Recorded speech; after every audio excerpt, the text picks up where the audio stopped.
Who has time to test? We do, that's who. I'm Ray Myers. Welcome to Craft vs. Cruft.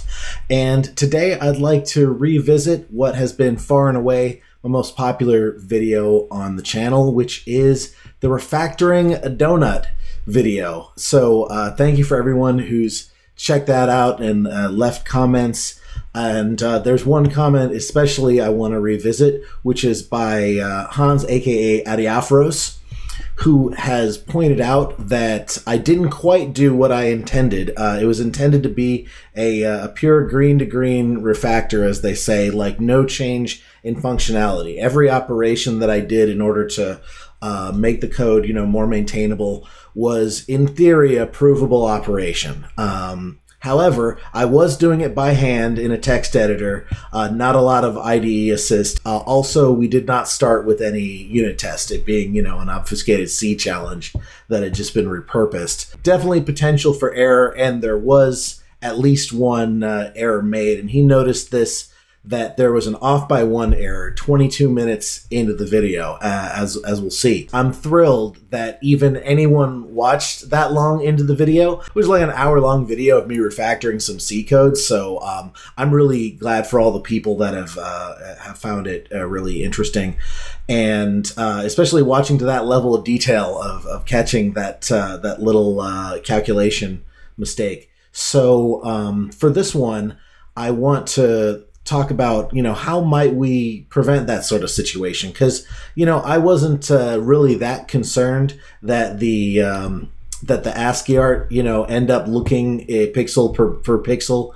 the same as it did before. But we could be working on a system where the correctness of the results really is meaningful, and the slightest difference could lead to some real consequences. And we would want, if we were refactoring that code, to be able to have a higher confidence that we were maintaining correctness. So in this video, we're going to explore preventing that error through automated testing.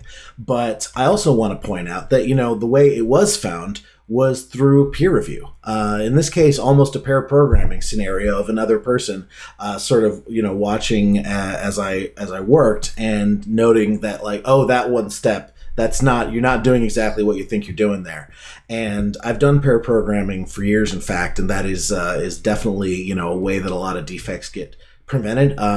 Also, similarly, you can do PR review, pull request review, but, it's not quite as intimate an experience as pair programming, and how well you use PRs has a lot to do with how much prevention you're going to get out of that thing. Like, for instance, if I went right from this to the final state an hour later, then there'd be no way you could review it and know that no errors had been committed. But if it was, incremental commits, which is what we did in the video, then you could easily picture, okay, this first one is just a formatting. That one, we can be pretty sure that that's okay. But then we go through, and what did we do next? We extracted the declarations from single line to being on separate lines, did nothing else. You could review that and see that it looked all right. Then we go through, what do we do next? We extract some constants, okay? And we're getting a little more readable, still pretty convoluted. Then we do a bunch of variable renames, and I believe, no, just must have been right before this. Yeah, at this extract is where the error actually occurred. Height divided by 2 versus 12. That's not actually equivalent. Height divided by 2 in this context is 11. Height divided by 2 minus 1, 11 minus 1, that's 10. What I wanted was height divided by 2 plus 1. And then that would have been equivalent to that. And between these two, if you,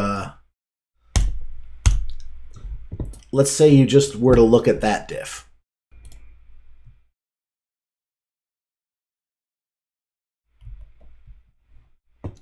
So if you were to look at that diff in isolation, you could very conceivably catch this in a PR review. Anyway, Just recapping what we did in the previous video, which I originally recorded almost exactly a year ago. We extract the constants, then after that, we do variable renames, and it really starts to, be readable despite, containing a lot of inline equations, which aren't immediately obvious. Then from there, we extract to multiple methods. And then we even extract a small object to pass around instead of passing around these several related fields. And we end up with some code that is, not perfectly maintainable, but I contend much, much more maintainable than these first couple steps here. And from there, we demonstrated that maintainability by adding a feature, which turned out to be, making the height and width a variable. So as I say, in theory, review could have caught that error, but let's try and catch it with automated testing. Now, if you're just familiar with testing as kind of unit testing is taught, as test-driven development is taught, then you might look at something like this and say, this is not, it doesn't have testability designed into it. So how can we, without changing it so much that we might have broken it along the way, how can we start to test this code? But there are techniques you can use to start to inject testability into an app that was not originally designed for it. You can find a lot more about this than I'm going to cover in the book Working Effectively with Legacy Code by Michael Feathers. And this is just a phenomenal book. Like, you should buy this right now. If you have a manager that can expense it, all the better. But if you code, you need to check out this book, because there's so much really pragmatic advice for, getting into a large existing code base that you need to keep it working, but you also want to make it more easy to maintain.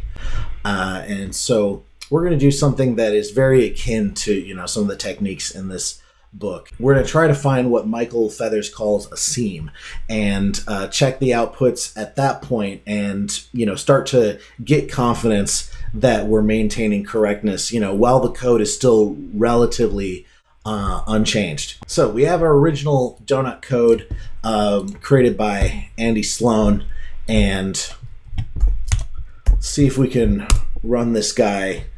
It turns out that on this environment, unlike the one that I filmed the original on, there are not implicit headers being included, but obviously we can quickly throw those on there. So let me just grab those headers.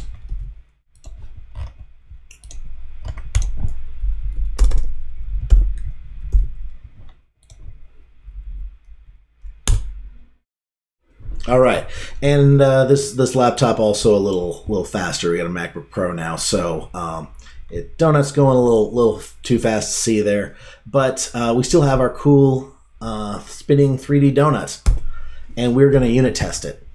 Now, I'm going to start from just the second version we saw here. So when it was first formatted, so we can work with it, but really not much has happened. So we can be pretty sure that is a working state of the code. Let us see what commit that is. All right, so let's start working from that version. All right, wants me to have no standing changes. All right, there we go. And we're now in a detached head state, but that's okay. We can create a branch if we want to go from here. In fact, let's go ahead and do that. I don't know if I'm going to keep this branch or not.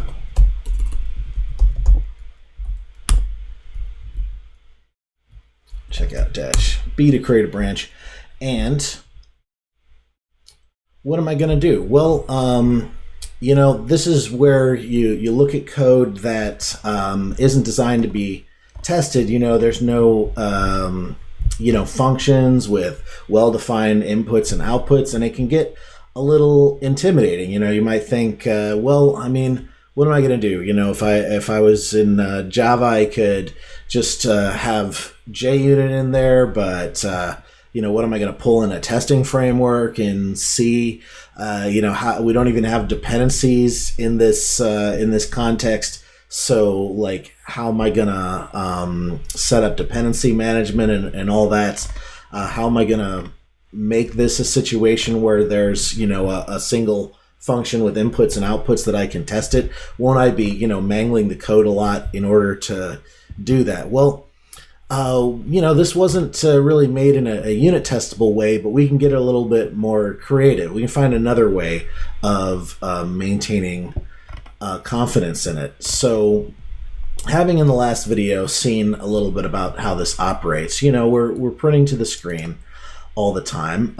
Oftentimes, you know, if there's an app that just prints to the screen, well, maybe then you can test it via, you know, standard in and standard out. That might not be that simple in this case, because every iteration it clears the screen, you know, and redraws the next frame of the donut. You could still imagine, you know, making a different mode this could run in, where it just prints an output that is a little more machine consumable. I'm going to take a little bit different tack. I'm going to leave the standard out the way that it is right now, but I'm going to say, you know, I'm going to make this write to an output file. Only some of the time, you know, just so we can capture the outputs that it has right now, and then, you know, a future version of it, we can compare it to that and make sure that output hasn't changed. Sometimes this idea is called a golden file. You know, make sure the results still match the golden file. You could also call this pin testing, I think. You know, this tends to be a little bit more of a black box than, you know, really more focused unit tests might be. You know, because it'll tell us if something's wrong pretty exhaustively, but it might not tell us, you know, what went wrong, where that problem happens to be in the code base. Nonetheless, it will be a lot better than what we've got now. So I think that's the way we can start testing this code. You might have others. Now, I'm not even much of a C guy. I did a little bit of it back in college, a little more C++, but even that's pretty rusty. You know, this is a good example of how even, you know, if you're not that familiar with the language, if you're not that familiar with the code base, and it wasn't designed to be testable, you can still, by putting a little thought into it, start to make a lot of progress on maintainability. So let's do that. I'll have to look some stuff up along the way, admittedly. But you know, what I want to do is it's printing this buffer, and it's printing that at every frame. Well, what if we just dump that to a file? Let's try and do that. So I'm gonna have to look up, you know, how do we even print to a file in C?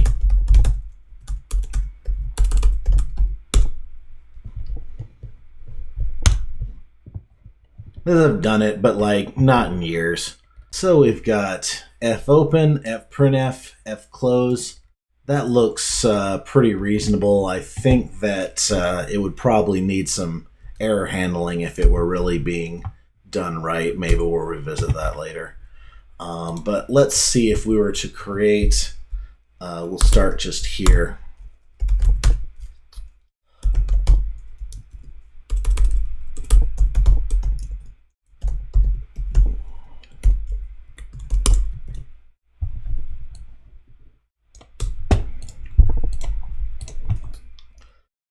So let's give this a file name we're going to pass in.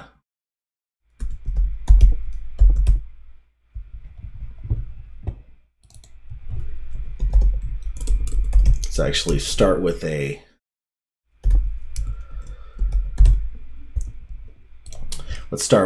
general purpose file writing method here. We get a file name, and we're going to get a char buffer, and you can see we're missing some imports here. Let's bring those imports back, and I think we'll even need one more for this one, which is Well, it's not complaining, maybe not. So open, and they're opening it in write mode instead of a pen mode. And passing in this buffer.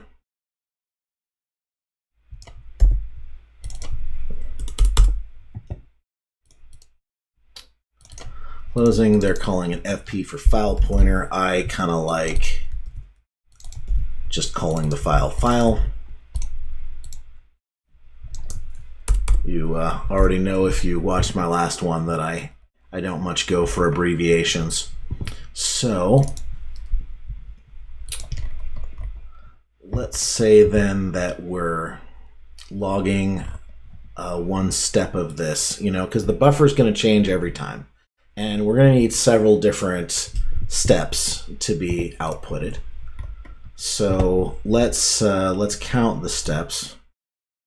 These weird comments here.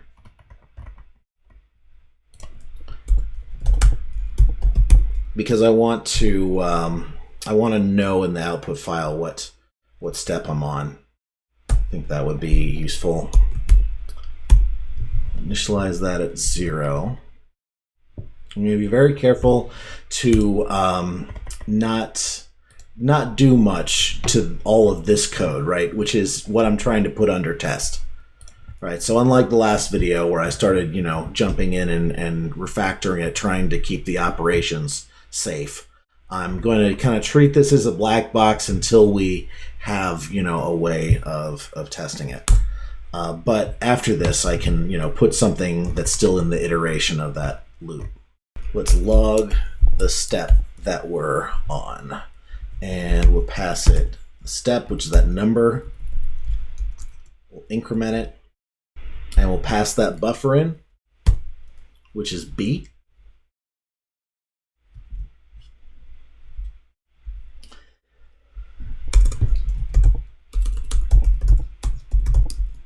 Now let's define that function. Step.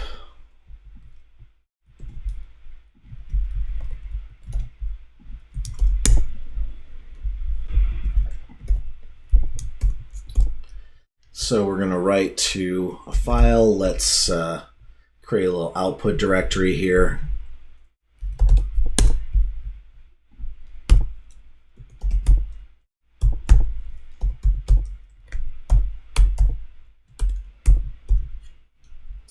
And output to steps.txt, the buffer. Now let's see if this works.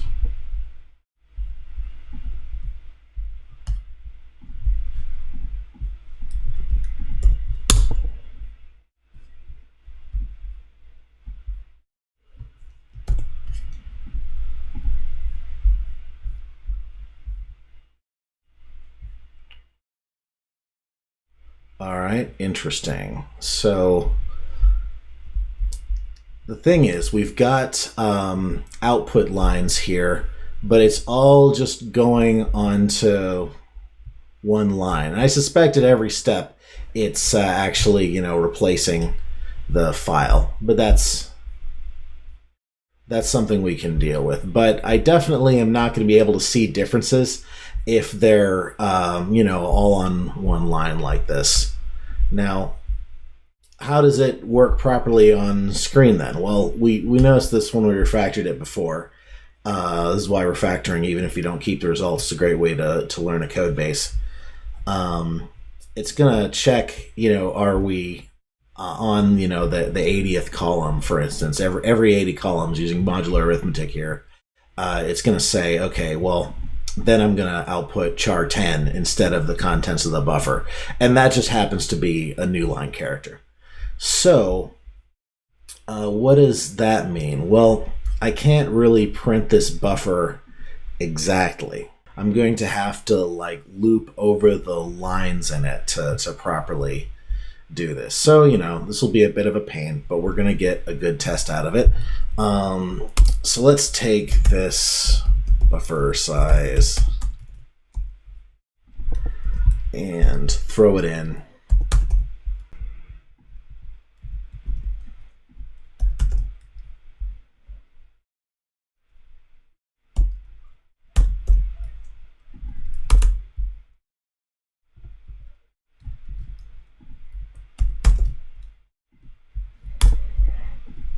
And we'll probably need to know the width of the row as well.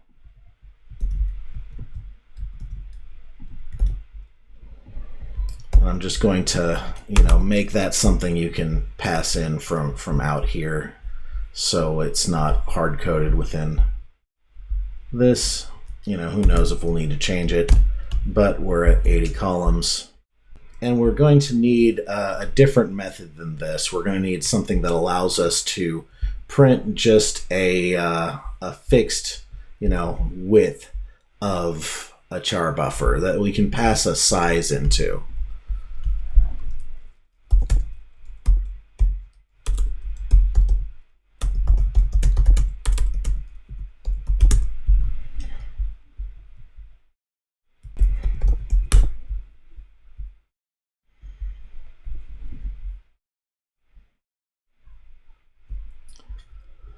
All right, so F-right seems like the thing I'm thinking of now. Interesting. It's different before and after C99. I believe we are probably using C99 at least, right? Let's see. So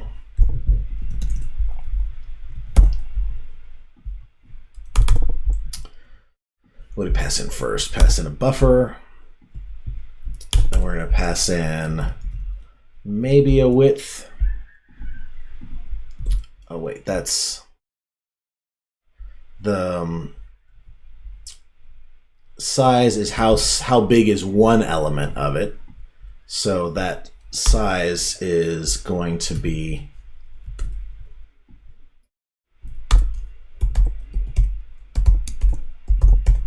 size of char. And how many of them do we want to put in? Well, maybe width. It'll be a little bit different than that, I suspect. But then we pass the file in. And that we might have a good call here. So that would pass in just the first one every time. We could iterate this in a lot of different ways. But we've got, let's say this is how much we're remaining to write, all right?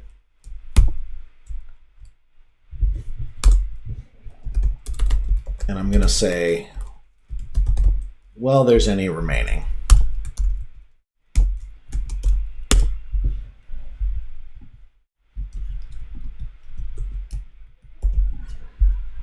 And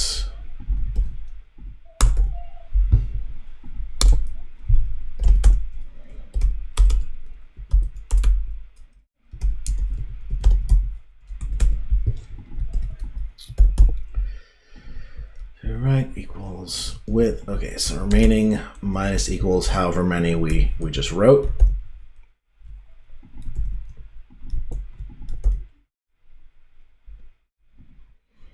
And we don't start at buffer at the beginning of buffer. We're going to do some pointer arithmetic.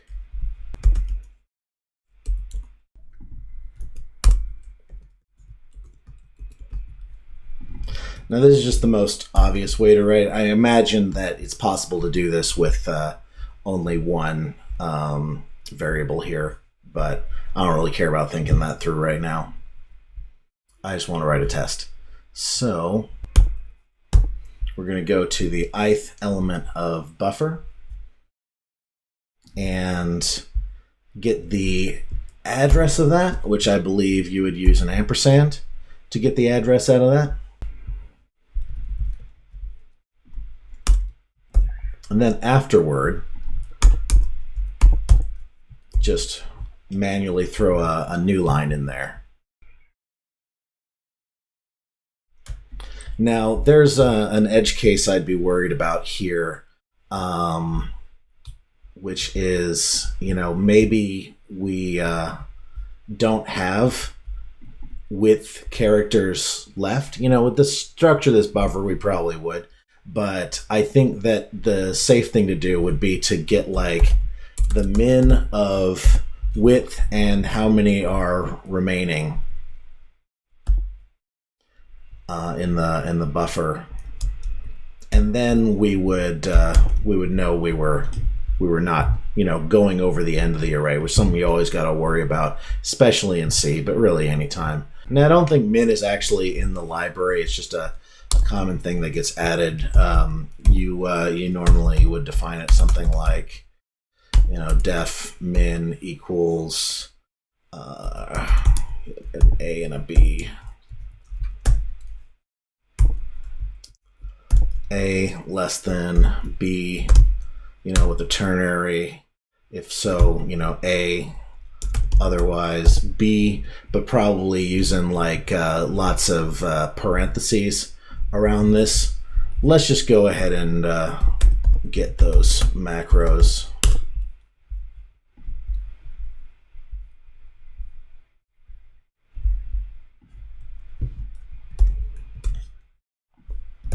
Incidentally, I'd contend these still aren't as good as inline functions because they use their argument in more than one place. And if that were an expression that was costly, it could actually get evaluated twice. But in this case, we don't care about that. All right, cool. So let's see if we've successfully written something that'll write this line by line to the file. Or at least compiled. That's cool.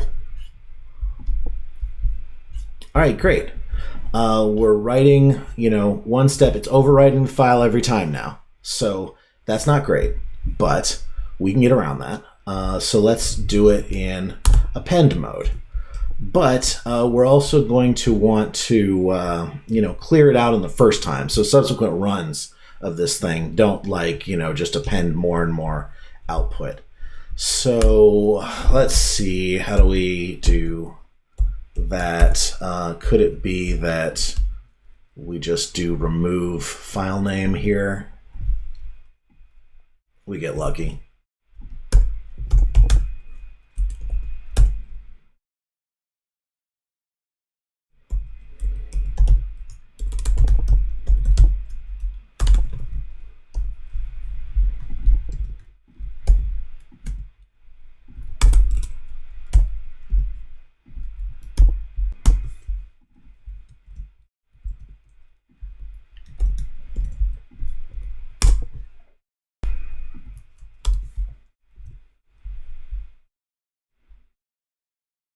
And we'll flip this over to append mode.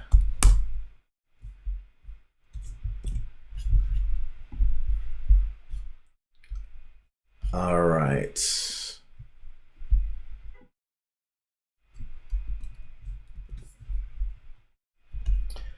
And let's not remove it every time. Let's remove it just if the step is 0. Huh?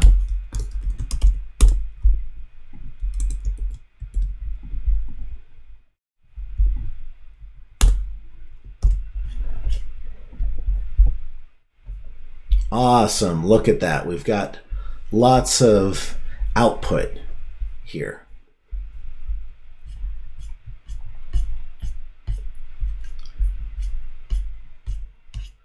Now, I don't think it's useful to capture this just indefinitely. We probably want to capture like a fixed amount of this output. So what I'd like to do is limit, when we're writing to this. So let's say if step is less than 32, say, we could decide how much of this we want to capture. But I'm going to do the first 32 steps. Now it's going to keep going, but it's not going to write to it indefinitely. Now let's see now.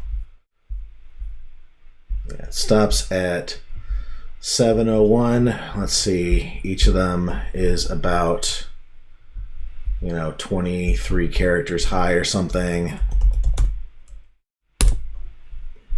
For all you Python hecklers out there.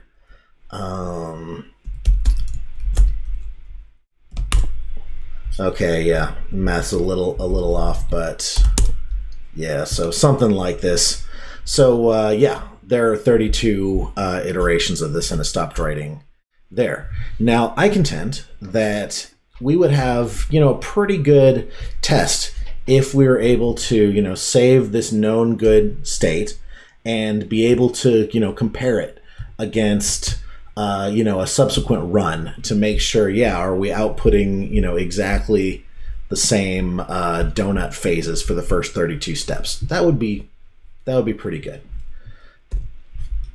So let's try and do that. I think the only thing I would add to this at the moment is, it'd be nice if it would show what step you're on in between these, just for our debugging purposes. If we're like, okay, on this line, there's some difference, be nice to know what step it was. So a couple things we could do about that. We could put like a prefix on every line.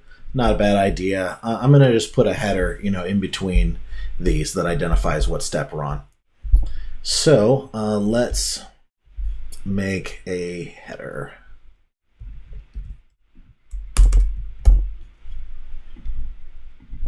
And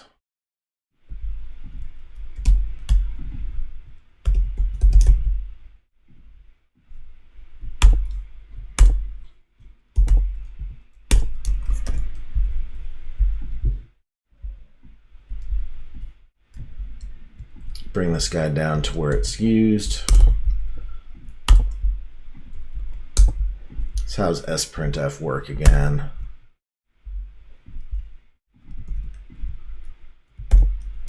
So the destination in first, then I think the string, which I'm gonna say is step.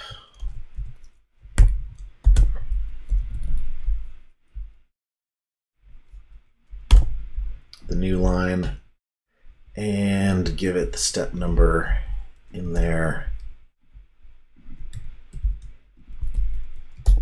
We'll pass that in right before the buffer.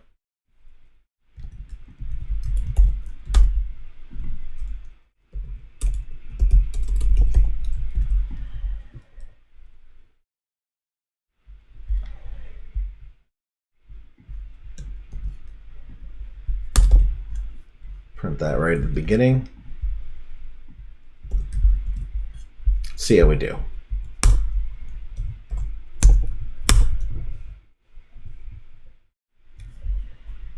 All right, little syntax error.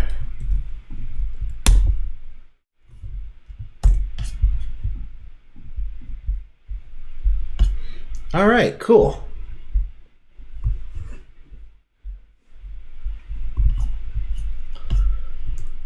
So I think we've got a reasonable golden file to work from. There's other ways we could do this. We could have, outputted some sort of structured JSON format. We could have put the different steps in different files and compared them independently.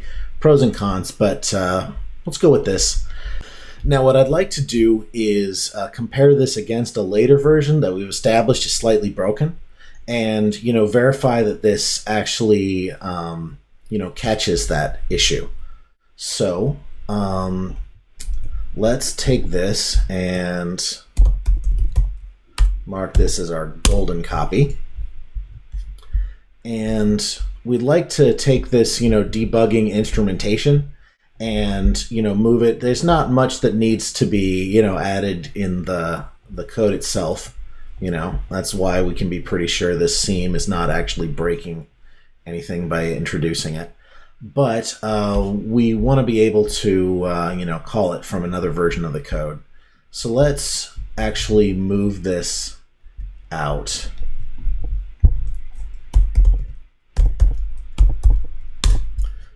Call it logging, call it debug, I don't know.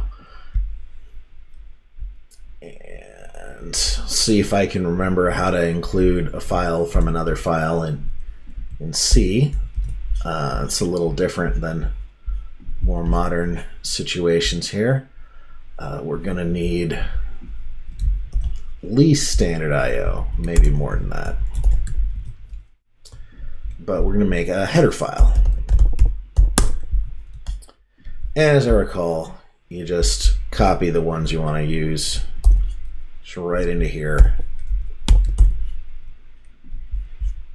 import it,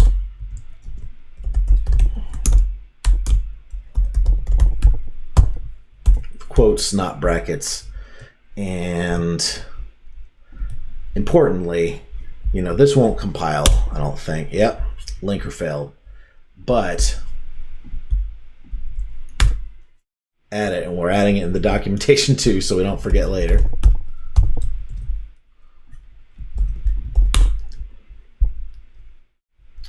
All right, cool. And we just didn't move the define as well, and that's only used by logging.c, so it should just be localized to that.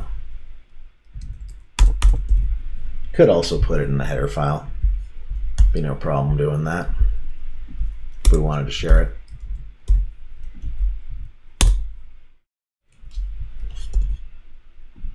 Great, yeah, it's still outputting our golden file. So now I can just splat a later version of this. So we'll go to, say, the final version, right?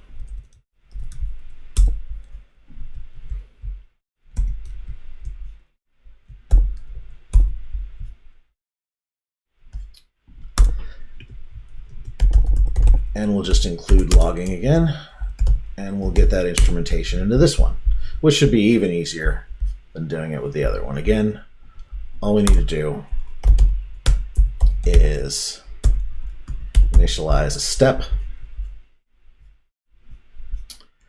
and what do we call this guy? Log step, buffer size, width. And do that right in this little loop. Step, increment, it's a post increment, and canvas.buffer, I think is what we call a buffer now. In that later version, we refactored in the previous video. And buffer size, now actually a variable, which is great, or a constant. And width. Now width at this point has been changed to 120, but we can turn that back, turn back time, as Cher would say, to 80 and 22. 80 by 22, I believe, was the terminal size we originally were working with.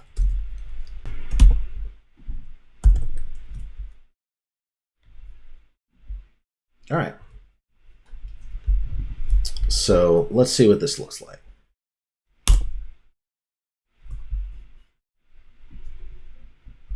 All right, we're still running. And let's just delete this file and make sure it's really outputting it.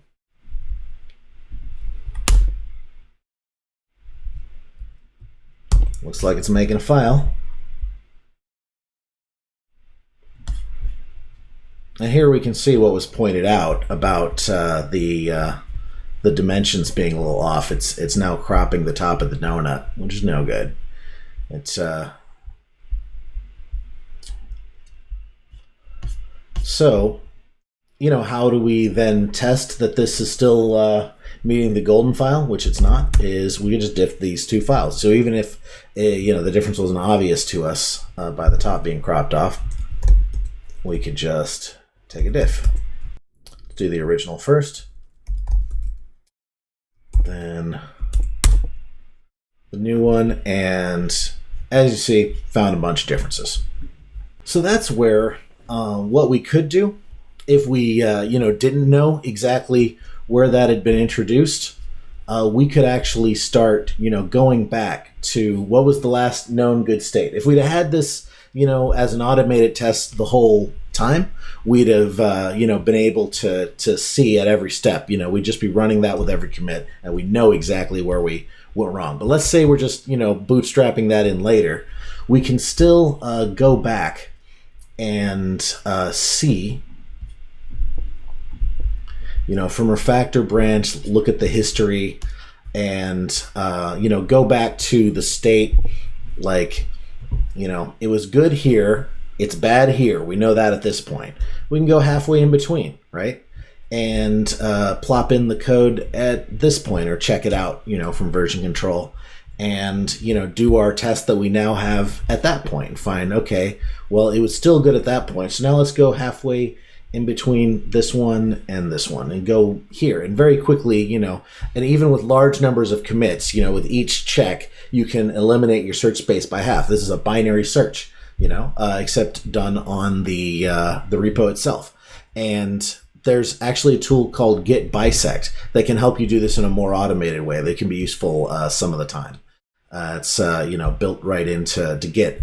Very seldom used, but a really useful tool for these situations where you need to find out, like, just when did this break?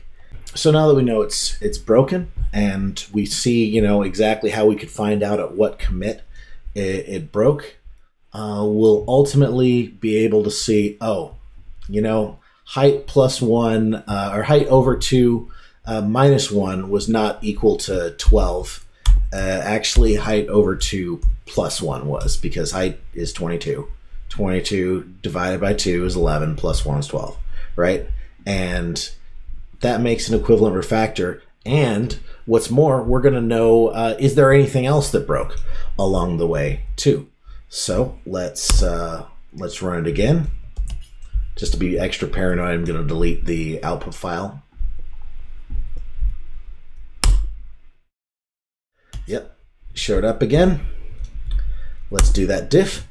No differences. All right, so now this is, we can say now with much more confidence than we originally had, this is a totally equivalent version.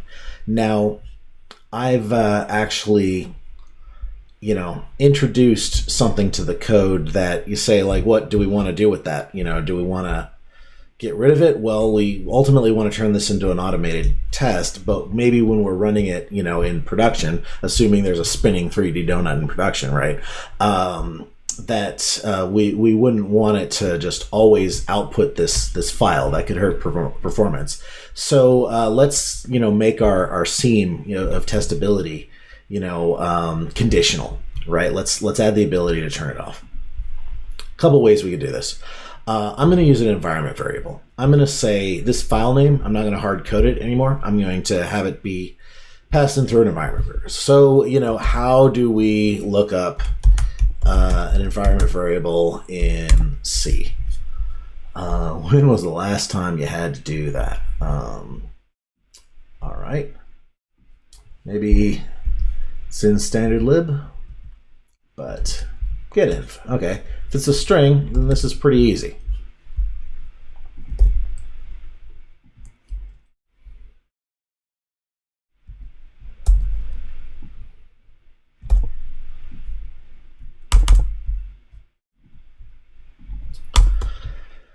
And what do you care to call it?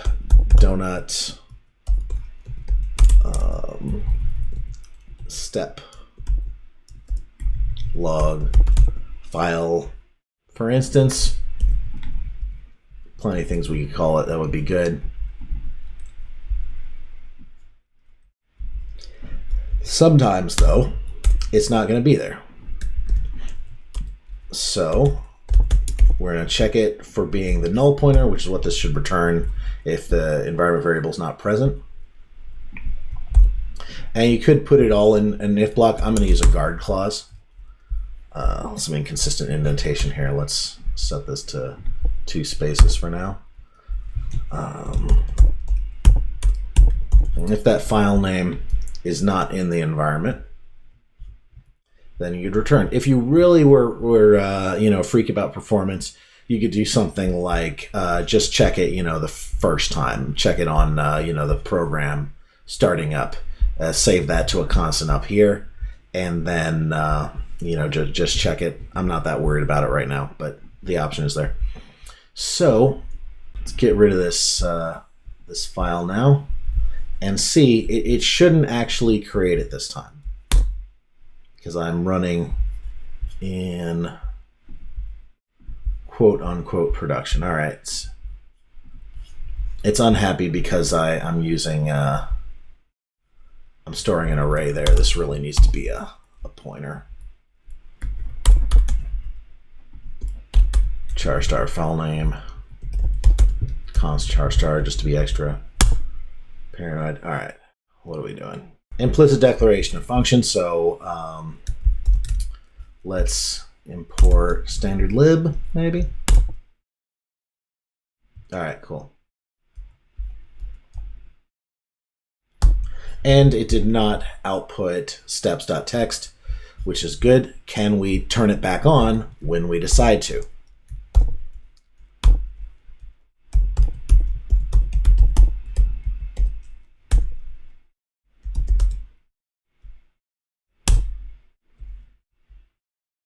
Yes, we can. Awesome. And now we can also, from the command line, just make it be anything we want, right? Awesome. So it may not occur to you why this is useful just yet, or it may, but we now have everything we need, I think, to put this in a wrapper where we can just run it as an automated test. We don't have that yet.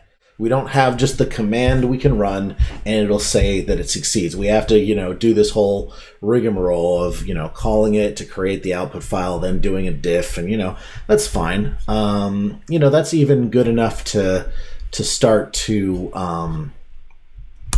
add a testing section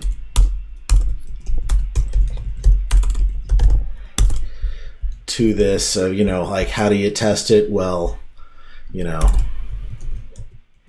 this is how you build.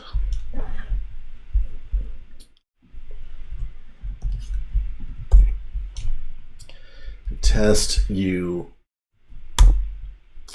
output to this, and then you diff it against your golden file.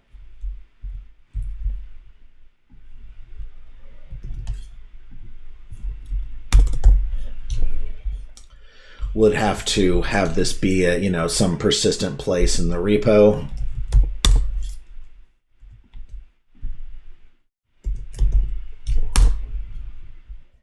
Okay, test data. Let's grab that path out of there.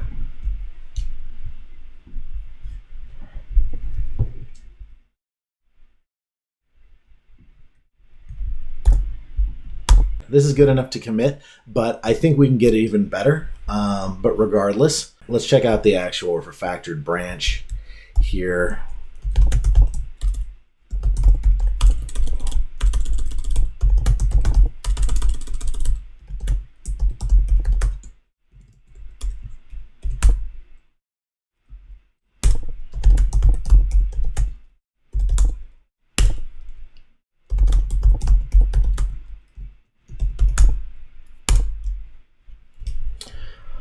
All right,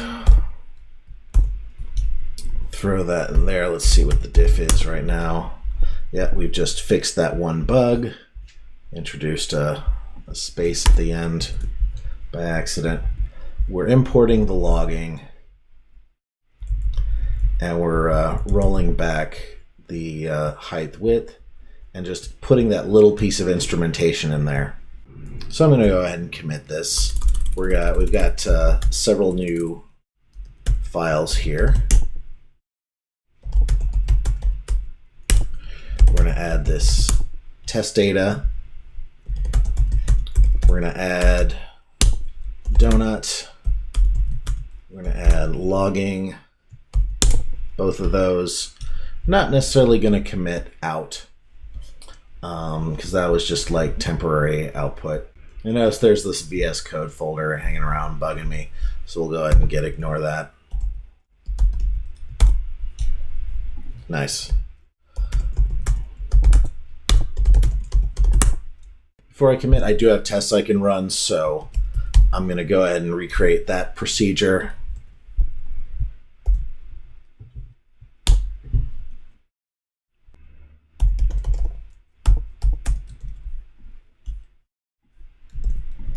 Update those build instructions. See, it's a good thing that I ran this before I committed, because the README had fallen back out of date as to how to build it, and I would have created a revision that was confusing.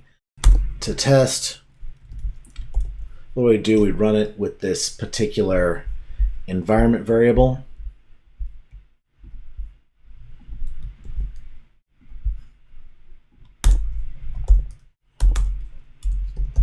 And let's not rely on this out file.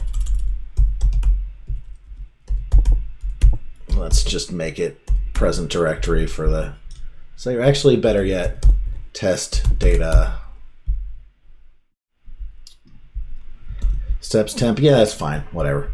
And then we'll make that get ignored so we don't ever commit it.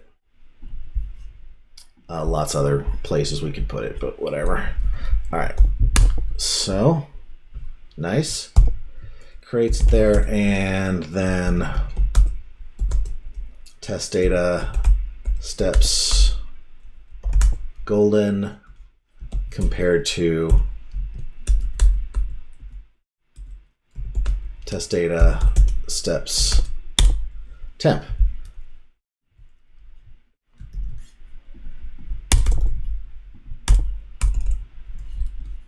All right, now we have a 2-line test. That's not terrible. It's good enough to commit.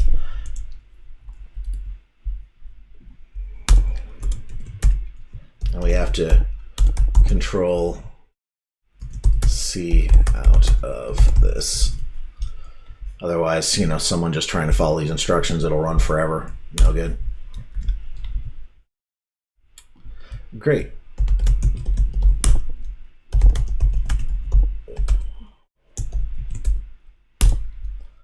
Now we're ready to commit.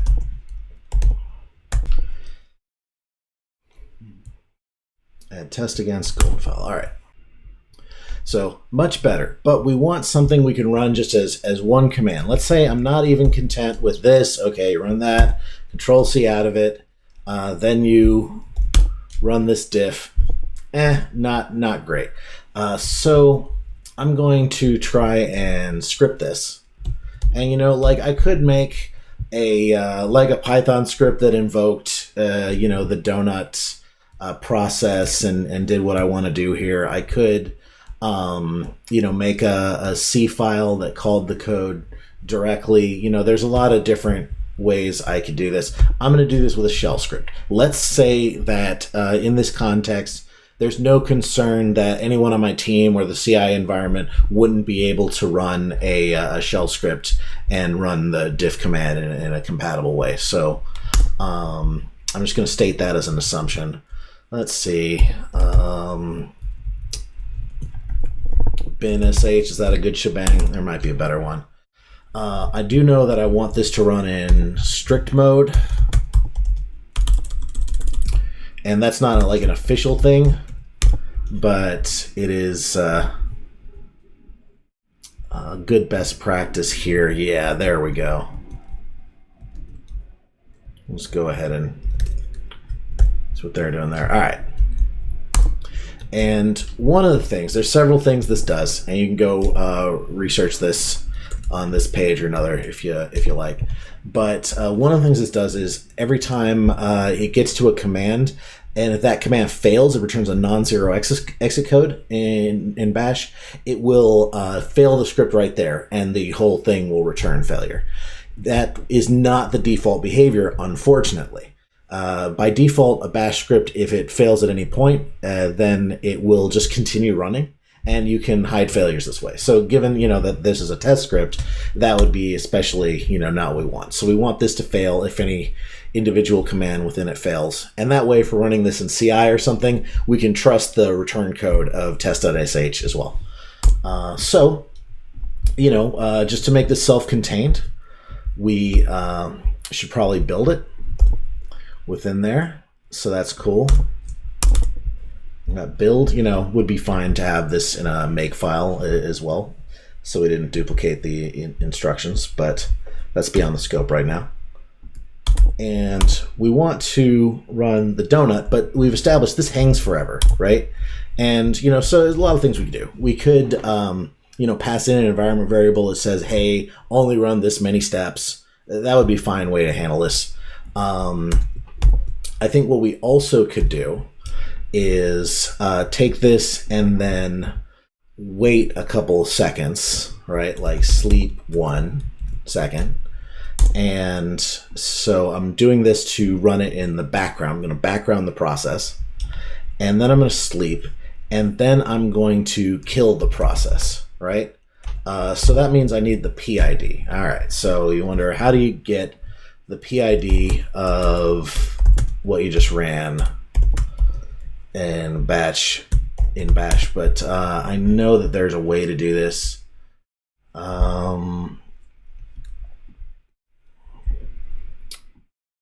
Yeah, could be that. That rings a bell.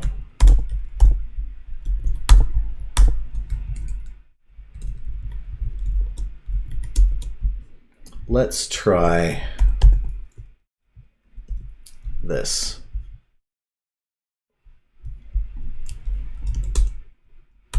And I can't run it right away. I gotta chmod it plus X to execute it. There we go.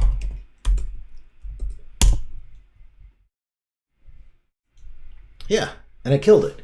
Great. So that is going to be, running for long enough then, to pass in this log file.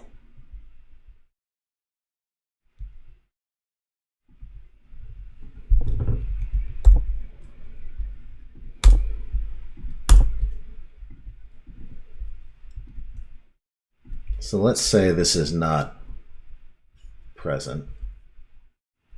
Actually, we stopped using the out folder entirely.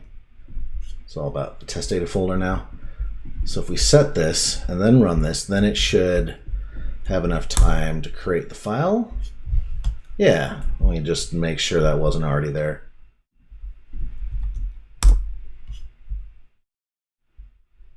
Aha.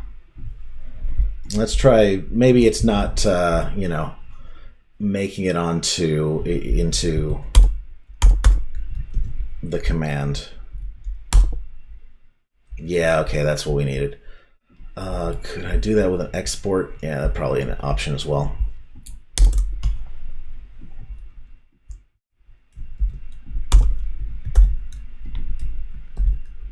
So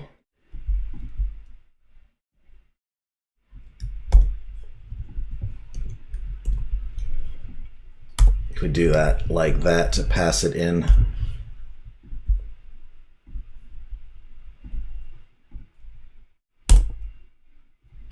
Yep.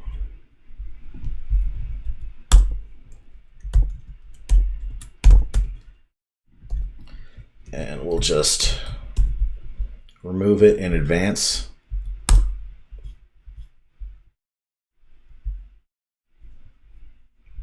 Hard to even tell if it really removed it.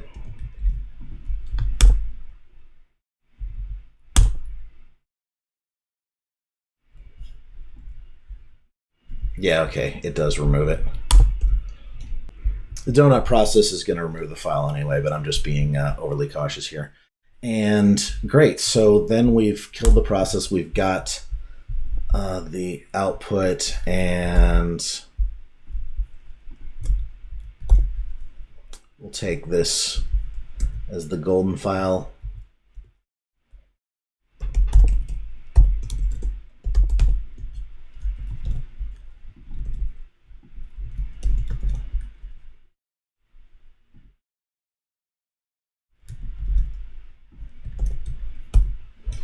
And we can, because we did this, then we know that if diff fails, it'll make the whole script fail.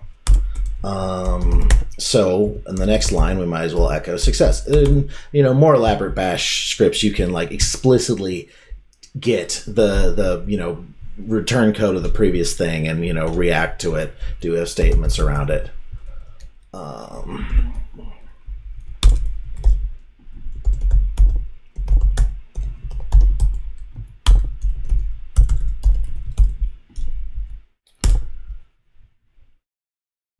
All right, great. So thing is, it's outputting, it's letting the program output still. So I'm gonna say we'll take just the standard out, not the standard error, out of the equation by piping it to dev null. Classic trick. Nice. Looks like I've committed some warning here. That would be good in a future commit to take care of. So now we can say our instructions are now even simpler and suitable for running in CI. Is you just run test.sh, and as we add more test cases, we might extract this into a function and have like several different golden files. Perhaps we could create, this is the 80 column one, and then we create another golden file for larger ones. We can start to add different scenarios to this as the program evolves. But there you go. We've taken code in the previous video. In 1 hour, we took something from being totally unreadable to being somewhat maintainable. We added a feature to it, and this one, in approximately 1 hour as well, we've put some pretty rigorous end-to-end test coverage around something that was designed with no testability, and now we would be able to break off smaller pieces and unit test them directly if we so choose, or we could just ride with this. Hope you enjoyed it. Let me know what else you'd like to see. I love doing these refactoring challenges, so if there's any code of your own or that you've seen in the wild that you'd be curious to see what I would do with it, feel free to let me know. I'm going to commit this, and you can find the link in the description, as well as for the book I mentioned earlier. As Lao Tzu said in the Tao Te Ching, with patience the most tangled cord may be undone. Thank you.